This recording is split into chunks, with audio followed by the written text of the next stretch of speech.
Hi, I'm Lisa Campbell, Director of the Barry Center for the Arts at Ramapo College of New Jersey. Welcome to this special edition of Bringing Home Barry. I hope you enjoyed this glimpse of the Selden Rodman Gallery on our campus, home to a world-renowned collection of Haitian art. I am delighted to introduce our speaker today, Dr. Didier Philogene, Associate Professor of American Studies at Dickinson College. In addition to exploring the intersections of race, ethnicity, class, and gender as articulated in contemporary visual arts, Dr. Philogene's research and teaching interests include interdisciplinary American cultural and art history, Caribbean art history, and visual arts with an emphasis on the Francophone Caribbean, Black cultural politics, and theories of the African diaspora. She has received various prestigious grants and fellowships and published numerous articles and exhibition catalog essays. Dr. Philogene is currently co-curating an exhibition by Haitian artist Myrlande Constant at the Fowler Museum at UCLA. Welcome, Dr. Philogene.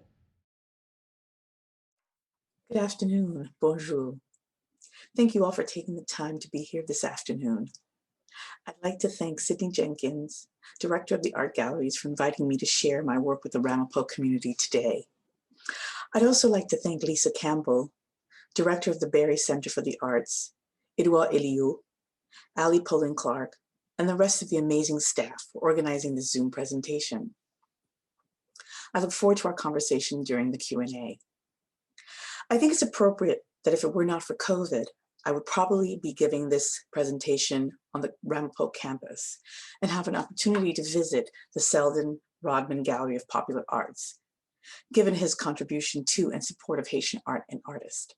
In his compelling 1998 study, Diasporic Citizenship, Haitian Americans in Transnational America, Michel Laguerre contends a reexamination and reconfiguration of the definitions of diasporic citizenship to better reflect transnational movements and the lives of those who've been marked by migration.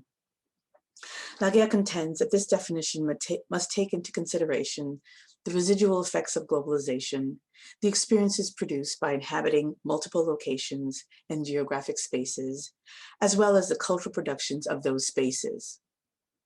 Echoing Laguerre's assertion and examining the cultural complexities of diasporic artistic production, I want to call attention to the dynamic nature of visual production by exploring selected artworks by several contemporary artists of Haitian descent: Myrlande Constant, Didier William, Pascale Monnin, Vladimir Cybil Charlier, and Sacha Huber.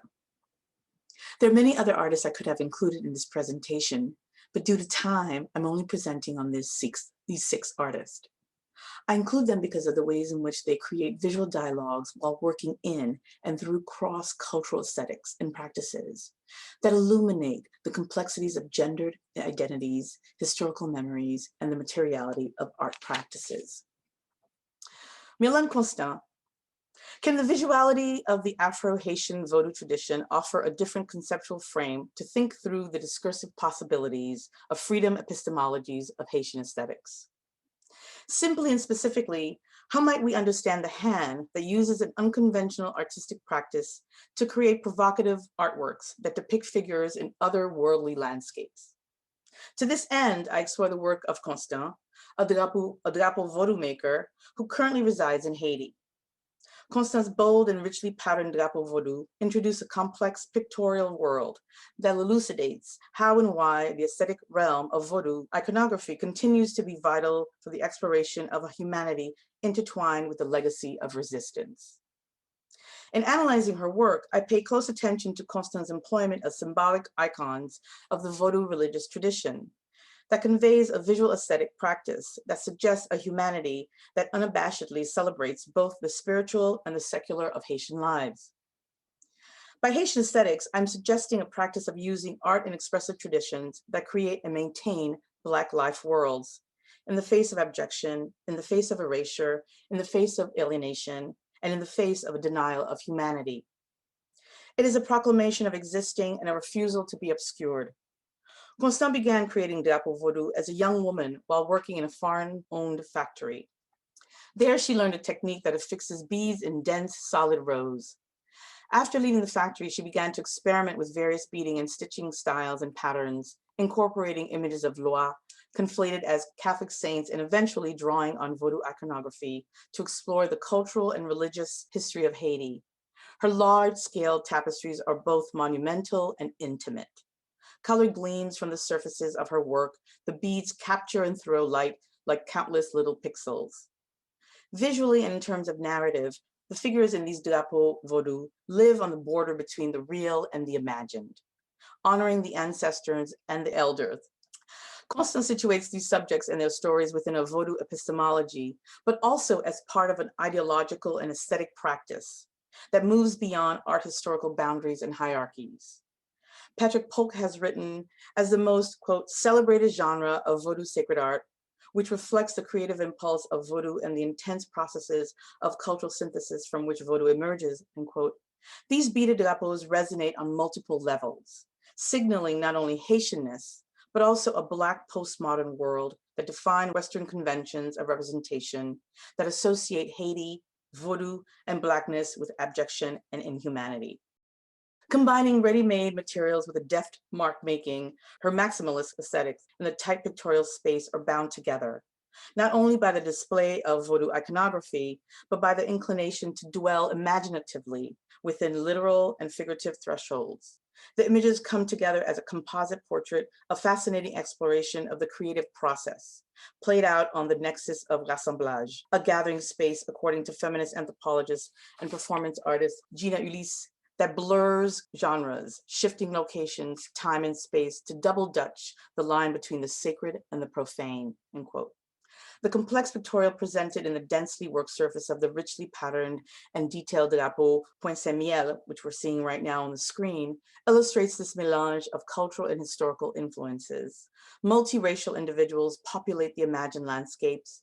The living, the recently dead, the long dead, and the resurrected take center stage under the sacred mapo tree. The Saint-Miel spirits, as well as the angels and the Guédé-Loa, watch over the living and the dead along with Bawan Samedi, represented by the Black cross near the possibly white, light-skinned woman, preparing the earth with libations to receive the dead. The angels hover over as the red-tinted eye of Bon Dieu, placed at the center of the composition, is ever present. In her lavish Haïti Mardi du Janvier 2010, depicts the devastation wrought by the fateful earthquake of January 12, 2010 in Port-au-Prince. Framed by a border of appliqué skulls and crossbones, angels and the distant yet ever-present eye of God, again placed at the center of the composition, weep as they survey a devastated landscape. Woven through this drapeau Vodou are visual references to the dynamic, visceral relationship between the spiritual and the secular, created by the sacred art of Vodou, combined with the cogent tenseness of the present. Constance uses symbols of Vodou that are always well associated with Haitian art. Her symbolism is imbued with the reverence and honor, unlike the Western-made negative images that have so plagued this Afro-religious tradition. In both Point Saint-Miel and Haïti Mardi du Janvier 2010, the dead refuse to be forgotten. They are never content to stay buried. As Grace Hong writes in Death Beyond Disavowal, The Impossible Politics of Difference, quote, to bring out your dead is to say that these deaths are not unimportant or forgotten, or worse, inconsequential, end quote. To bring out your dead is both a memorial and a challenge, an act of grief and of defiance, and of the possibility of struggle and survival. Bawan focuses on the Guédé spirits, the living spirits of the dead who rule the Haitian spiritual universe. In its magnificent beaded presence, this drapeau avoids the freakish, odd, and grotesque associations of Vodou to depict the Guédé as necessary companions in the often difficult time and journeys through life and death. Her work visualizes the avowal that the ways of knowing the world of the living and the world of the dead reside in the visual creativity that both imagines and celebrates the Guédé. There is no clear demarcation of the foreground, middle ground, or background in this drapeau. All of the figures cohesively coexist between and among the dead and the living. Multi-dominant, visual elements, bold colors, complex compositions and design and patterns, her work float inside and out of these principles. In most instances, her compositions exist at a midpoint between complexity and straightforwardness, a complexity in their arrangement and a straightforwardness in their narrative. These drapeaux Vodou explode with color and texture, their surfaces embellished with shimmering pearls and glitter. Her adroit craftsmanship and painterly compositions create a visual dialogue that suggests that contemporary Haitian art is created at the crossroads of Black Atlantic aesthetics, a contemporary transnational space that is born from a shared experience of the Middle Passage and slavery, yet it is constituted by discursive differences in history, revolution, the mélange of languages, and the informality of cultures in which liberatory practices and their transgressive possibilities continue to generate the most intimate processes of cultural transformation. This space brings about, in profound ways, the materiality of spiritual rituals and aesthetic practices that tell us about the dynamics and the livability of the Haitian, of the human condition. That is, and the Haitian human condition. That is what makes living, including the realities of human mortality and suffering, bearable. This is Bawan et Brigitte. Constant's visual narratives, her death-freedom epistemologies, offer an insight into the phenomenal capacities to imagine a relationship with the loi and our humanity. We can envision different futures because we are able to explore and acknowledge different interpretations of the past, the present, and the future that is to be. Her works reveal the ways in which cultural identities and spiritual beliefs are articulated through the exploration of personal and historical narratives of the human experience. These experiences express universal struggles for belonging and freedom from oppression, and thus offer the possibilities of liberation, if not in this world, then in the world that is ruled by Gide. Her drapeaux provide inventive tools to think about innovative creative forms as inquiries that can inspire a true rethinking of the textual, of the material, of the allegorical, of the spiritual, and of the visual. In complex ways, her work challenged conventional ideas of art practices and explore the global realities of the radicalism that is part of the Haitian aesthetic.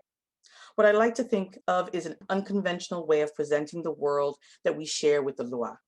Her art gestures to a particular Haitian experience as unique, but never stops with that simple claim. Rather, it invites us to explore the experience in all its varieties, complexities, and ambiguities. Now I move on to the work of Didier William. The piece that's up right now is "Pas fouiller tête ou neuf, affect pas pour nous." US-based painter Didier William, large-scale mixed media paintings explore the relationship between the formal possibilities and the narrative capacities of painting. Replete with bold decorative patterns and cut-through eye-shaped forms, they radiate sensuality. Their titles appear in Haitian Creole unapologetically, most often with no English translations or subtitles. Inspired by memories of growing up in a resilient yet vulnerable Haitian community in Miami and coming of age when Black and brown immigrant bodies have come to symbolize precarious living, his mixed media pieces are pictorial rather than narrative. As with most of his artwork, the body takes center stage, literally and figuratively. For William, the recurring motif of the stage evokes the unsettling sensation of immigrant life in the diaspora. There's always a performance to be Black, a performance to be West Indian or Caribbean, and a performance to parler anglais correctement. Consequently, for Creole-speaking immigrant people, Blackness, Caribbeanness, and language competence are cultural markers that are in constant negotiation in determining belonging and acceptance. His work is imbued with a prescient placelessness. By placelessness, I mean two things. First, a timeless and inescapable discourse about what it means to be human, located or dislocated in this world. And secondly, a spatial condition that captures the inventive strategies of modernism while being astutely present to the instability that comes with modernity and the beautiful condition of diaspora. From among their layered, scratched, and well-manipulated surfaces, William's work weaved together social and cultural elements to allude to a placelessness of freedom and possibilities. In their dynamic synergy, placelessness highlights the nature of the creative practice to tell us about the livability of the human condition and ask us to consider how one might live otherwise in a social world. They suggest a freedom epistemology, a futurity that imagines the world in a different way, and in that imaginative impulse reflect a centrality of Haiti's spiritual traditions and symbolism to Black visual and cultural aesthetics.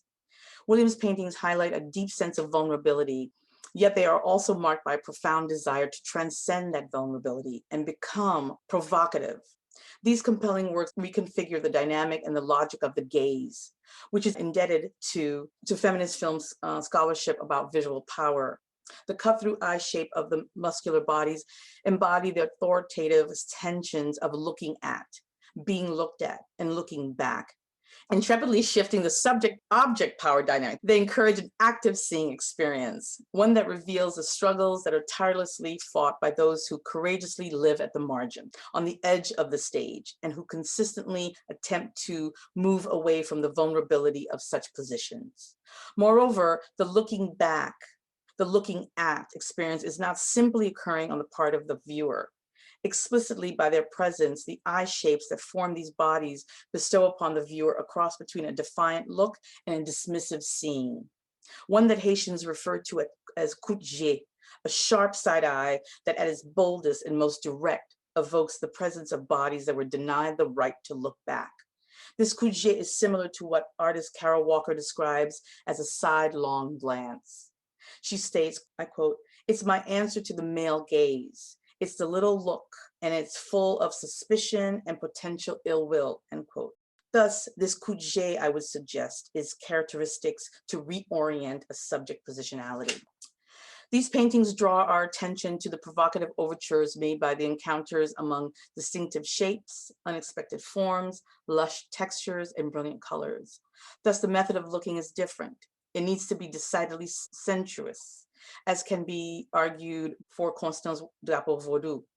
The look needs to be deliberately engaging. It needs to be mindful of the resonance created at the points of encounter between the composition of painting, the materiality of printmaking, and the precision of drawing and carving, which are all included in William's work. It is in the context that we see this raw beauty of his work, see the ways in which he deliberately, a quote from him, antagonizes painting with other mediums, end quote. The paintings capture the essence of power, sensuality, and presence, while not shying away from the challenges hidden within the shadows. The piece that we have here is called "Nou poko rive, men nap tan nou."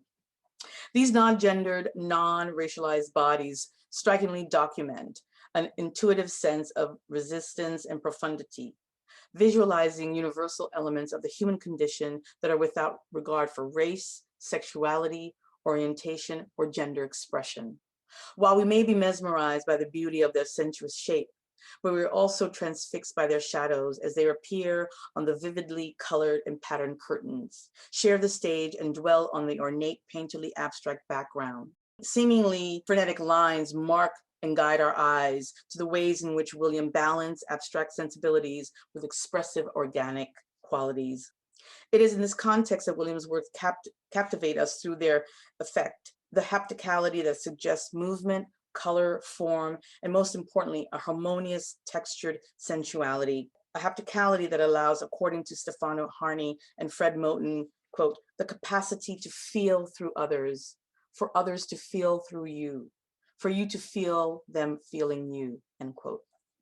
His mixed media works possesses a compositional logic that examines how painting, drawing, collage, wood carving, and printmaking energetically coalesce on the surface of a stained wood. In these decidedly detail-oriented works, William explores the role of painting as a process that intertwines the hand with the mechanical nature of wood carving and printing. The intermedial expertise allows the viewer to relish in William's deft control and skill in emotive mark making. This piece is called "Du tout ensemble." There is a tension in the work, a certain yearning to go against the limited constructs of the everyday, coupled with a hopefulness that longs for a different possible future. In "Du tout ensemble," the urban eccentric landscape of the global Caribbean city that is Miami coalesce within the familiar conventionalities of painting. The black and blue curtains that descend over the suspended bodies are reminiscent for William of the blue plastic tarp that covered the booths of Timache, an outdoor flea market held in Opalaca in Miami-Dade County.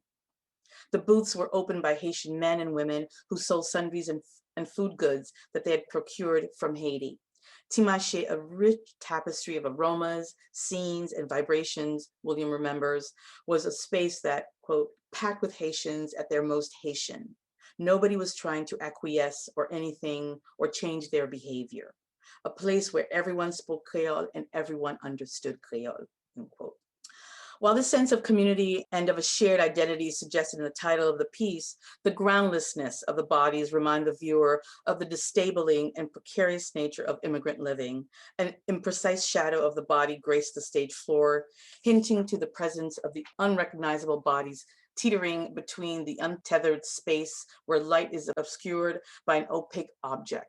Images of machetes grouped together form a decorative configuration in the background, perhaps alluding to the vanishing tradition of tigre machete, a martial art still practiced in parts of Haiti. Drawing on personal memories, William visually articulates the complex social dynamics of contemporary immigrant urban living. We can almost feel the reverence for materiality generated by collage and the interiority of Black life generated by the vivid areas of color and patterning. In Colonquête Moment, a disembodied figure struggles to retain its balance and rejoin its arms, fingers, and legs on stage. Or does it hang precariously on the edge of a ledge? Not giving a damn, as the title suggests, a most salacious and well-understood Creole expletive, as to what might be found on the unfamiliar landing. Through compositions like these, William creates a metaphoric language out of images. There is a deliberate intention to fashion the body into a language so that its corporeality expresses both its racial and gender malleability. While there is no clear narrative visible in the work, we have instead beautiful allegory pregnant with memories long forgotten and stories never spoken of or afraid to be spoken. Look closely at the imprecise shadows projected on the stage and the patterning of the curtains. You will see the refusal to be hidden, a desire to proclaim their existence and offer an aesthetic resistance to silence and absence. The same aesthetics resistance that Constant offers when she presents the Loi in all their splendor and all their glory. We have up now Danton and Anis.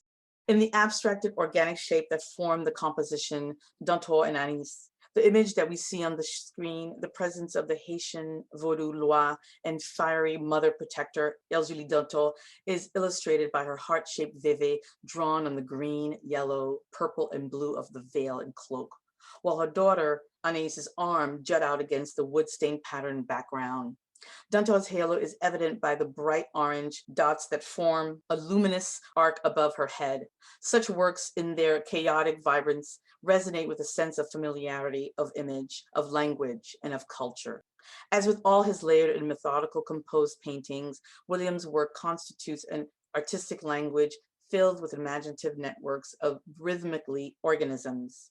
Building on and around his familiar cut-through eye-shaped forms, he creates compositions of voluminous bodies and imagery that suggest a rhythmic interplay between the energetic forces that reside in the human body and the Loi, effectively exploring color, texture, spirituality, materiality, and what it means to be human within and among spiritual dynamisms.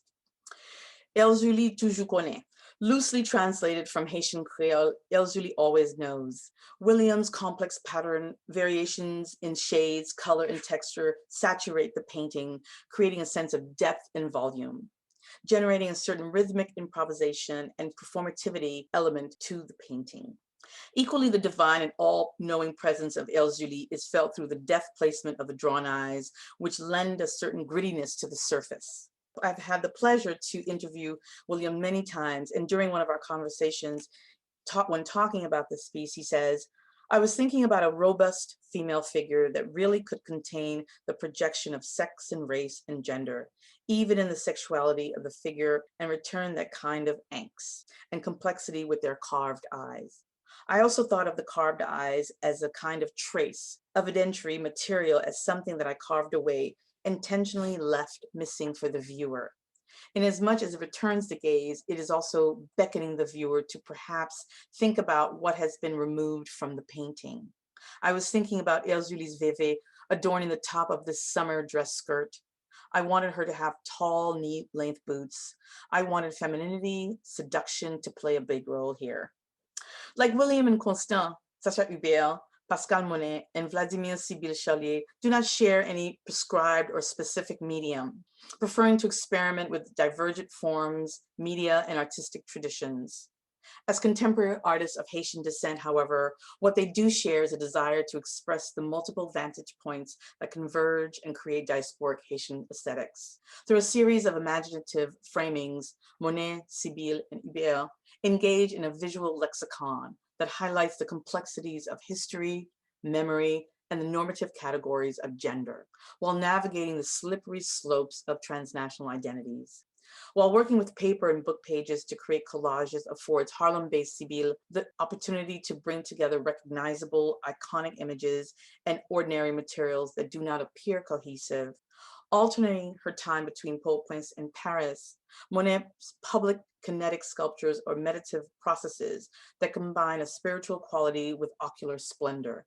Unlike traditional portraiture created in such conventional mediums as paint, ink, and oils on canvas or paper, Huber uses staples and discarded plywood.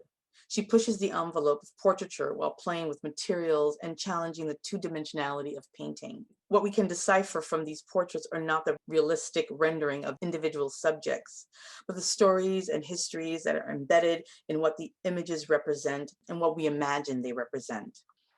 For the Helsinki-based artist Huber, Haiti has never been a lived experience, only something imagined by listening to the stories of her mother, her aunt, and her grandfather, Georges Rampernou, one of the main founding members of the Centre d'Art in Haiti. As a multidisciplinary artist, Huber is trained as a graphic designer. Her works range from the conceptually inspired to the formal use of materials in a painterly fashion to large-scale site-specific installations that stem from organic and fluid processes of aesthetic analysis. The piece that we're looking at now are part of her ongoing series called Shooting Back, Reflections on Haitian Roots, an ongoing series consisting of 3 portraits of individuals who've marked the history of Haiti: Christopher Columbus, François Duvalier, and his son, Jean-Claude Duvalier. Using a semi-automatic stapling gun and approximately 100,000 staples, she punctures the grooved surfaces of the discard plywood to create large-scale textured portraits. Unlike traditional portraiture, which aims to create a likeness of the individual, in Shooting Back, Huber signals the brutality that arrived with Columbus's landing on the Isle of Hispaniola through her use of the sharp metal paint on the coarse, uneven surface of the wood. Equally, the heinous dictatorship of the Duvalier regime is palpable as the piercing staples rupture the dense, rejected wood. It is as if the traditional methods of portraiture are not sufficient to visualize the traumatic histories that are associated with the Duvaliers and Columbus's landing. Through a keen sense of composition and fine artistry, Huber employs the classic artistic genre of portraiture by exploring the possibilities and nuances of a particularly new art material, entering ever so slightly into the realm of sculptural elements that are shared in Monnin's kinetic sculptural mobiles. By substituting materials such as oil, ink, and paint used on the porous surface of the canvas, Huber uses staples to underscore the ways in which the epidermis, the top layer of the skin, represented by the thick density of the wood, is an absorber of the memories of the past that influence the present and the future. For Huber, skin serves as a repository for the projection of collective memories and trauma. Combining the compositional skills of a painter with the technical skills of the assemblage artist, Huber creates complex and layered historical narratives by combining different materials. The effect is dramatic. The rich, luxurious silver of the staples give off a sheen as the staples form the facial features of Duvalier Pierre and Fils, adding a rich patina splendor to the piece. Discarded plywood and the sharp surface of commonplace staples come together as reminders of a violent past, revealed as political, economic, and social issues are avowed and placed onto individual bodies, emphasizing in Shooting Back by the marking made on the wood by the staples, are the discursive powers of history and trauma, as they are written on the skin and manifested in the body. In Huber's work, the painstaking and fastidious nature of the work is framed within dialectics of meaning. The physical act of shooting a staple gun to draw these portraits is a metaphorical shooting back at the tragic history that is part of Haiti's legacy. The physically laborious nature of the work adds another layer of meaning to the work. Alone, each portrait is forceful. However, when shown together, they make visible the brutal nature of colonialization and dictatorship and the historical and global impact of these men. A visual representation of the subject is what portraiture seeks to communicate, often through lighting, poses, uses of symbols and materials, as well as through the artist's own formal and stylistic approaches. What is clear through portraiture, the face is a site where identity is legible, history can be read, and experiences can be told. Like Huber, who challenges the assumptions that portraits are truthful representations of their subjects, The Angel of Resurrection by Monet explores the materiality and possibilities of non-traditional materials through an acute sense of spatial alignment of the delicately balanced components. Her mixed media mobile installations are concerned with representation and with the materiality of the fleshy surface that makes up the visage. Monet departs from traditional portraiture to create a visual stunning body of work using glittery beads, sparkling crystals, and faux pearls purchased from a defunct bridal store in Haiti.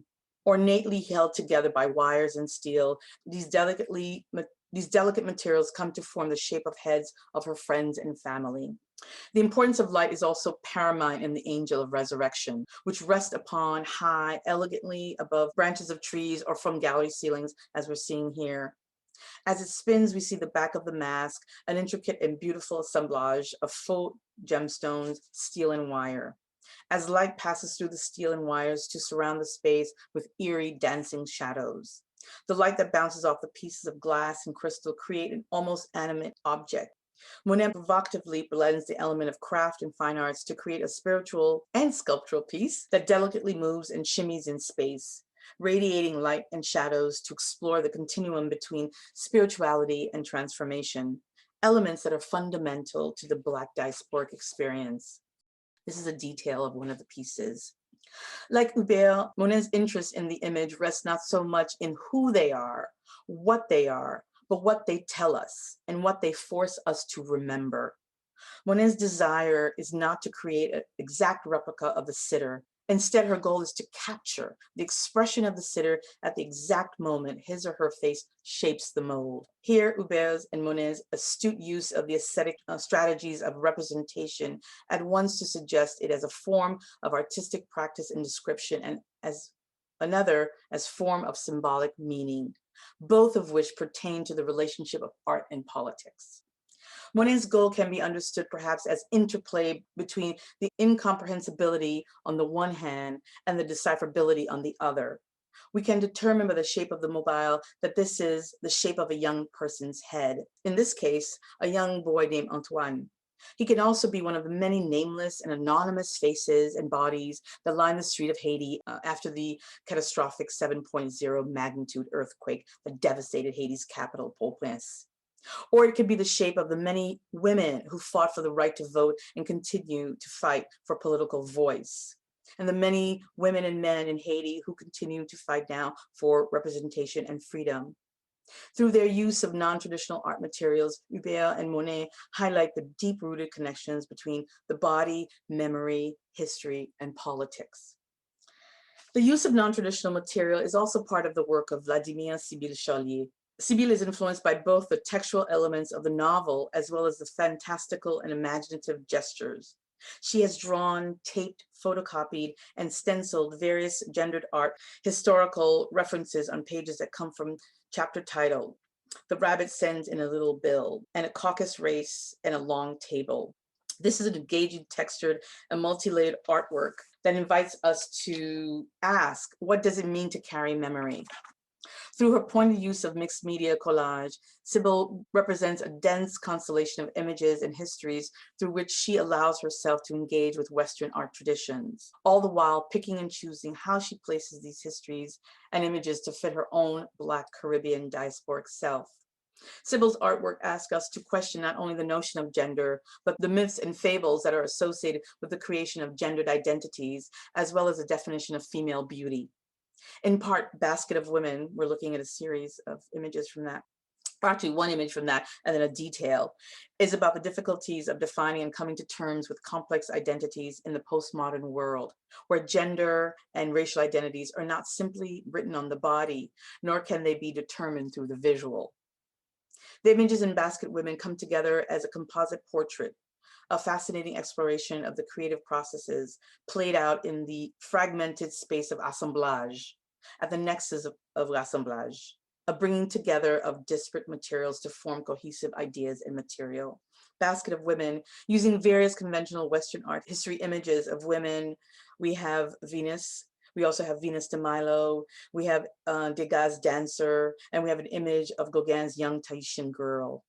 A Japanese illustration and two African masks are held together by white artist tape and white string and thread. Underneath the images are enlarged pages from Cybil's favorite childhood storybook, Alice's Adventure in Wonderland, written in 1865 by British author Charles Dodgson under the pseudonym Lewis Carroll. The well-known tale is of young Alice who falls down a rabbit hole and enters a fantasy world populated by many creatures. At the bottom center of Basket of Women is a black and white photograph of 4-year-old Cybil, taken by her father. For Cybil, Alice's fantastical adventures draw on her childhood memories and functions as useful metaphors to contextualize her own experiences as an individual living in the capricious world of the Haitian diaspora. A world like Alice filled with unpredictability, yet anchored by creativity. By placing together what at first glance may seem to be disparate iconic images, Cybil examines her bicultural experiences that speak to the coexistence and possibility of difference. In the lower part, we have a young Cybil who displays a shy smile. On the top of her head are large texts from Alice's Adventure in Wonderland, outlined by artists to take the shape of baskets where feminist tropes of art history reside in a patchwork fashion. As the layers of personal history and art historical conventions link together, they generate unique non-linear narratives that yield revelation and reflection. Like a palimpsest peeking from beneath the pieces of rice and vellum paper, the collage operates as a meditative space for artistic practice and histories that act as a connective tissue between the Haitian self and the American other.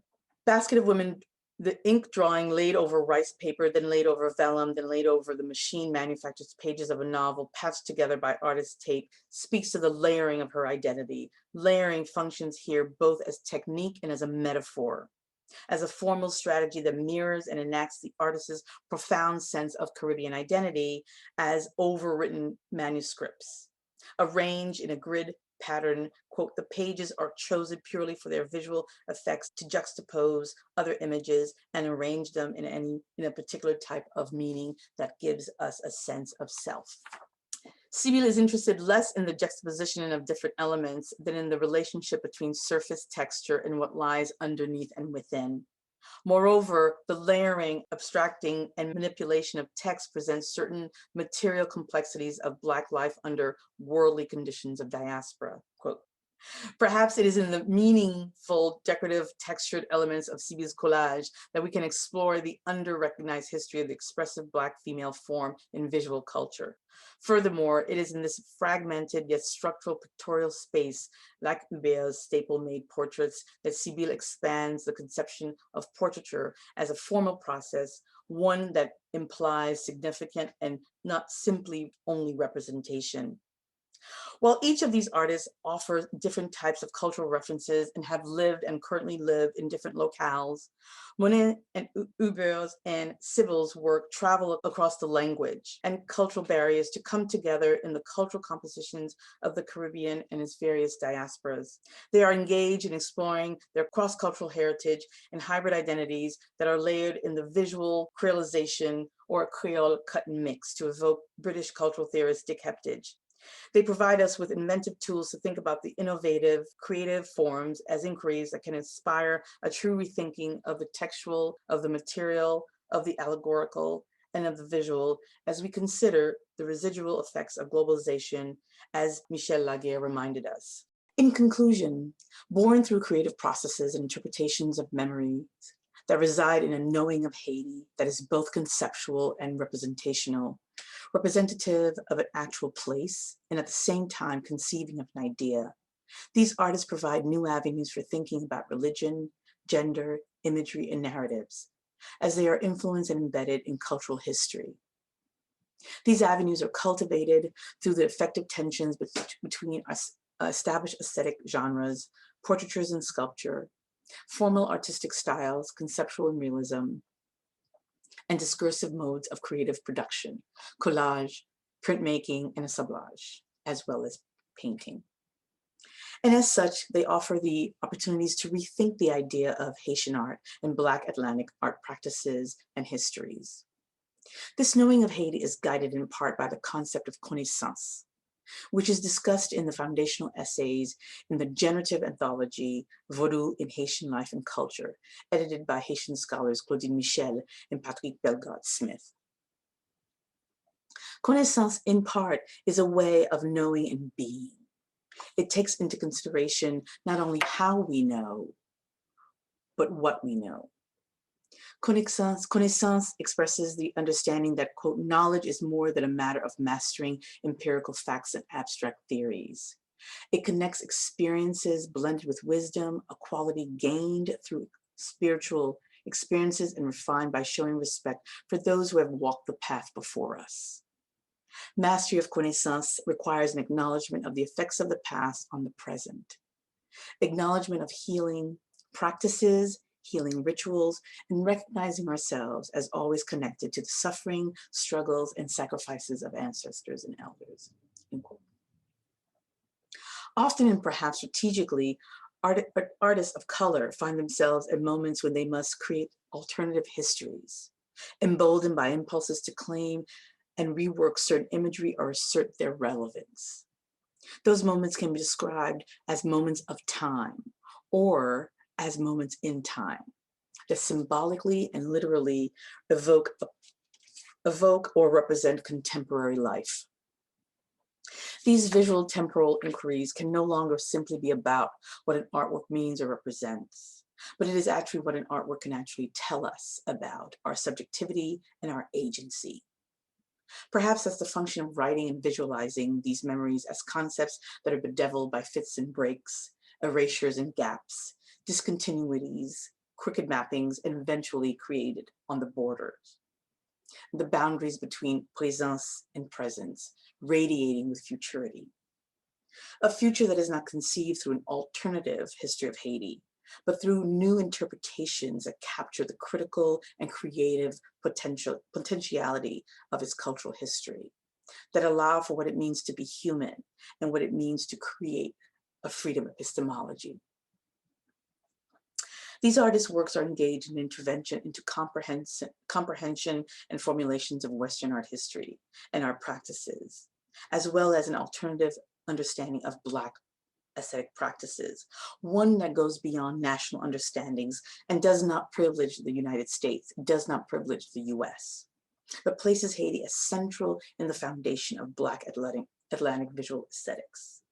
Their artworks provide us with inventive tools to think about innovative creative forms as inquiries that can inspire a true rethinking of the textual, of the material, of the allegorical, and of the visual.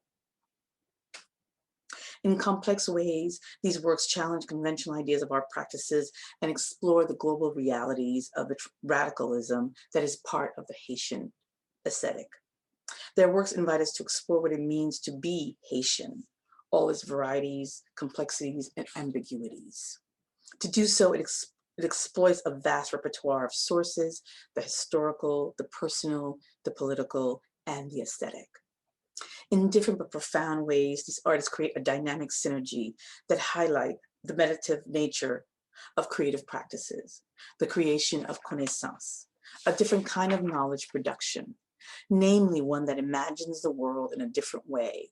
And in that imagination, Haiti's spiritual traditions and its symbolisms are central to Black visual and cultural aesthetics.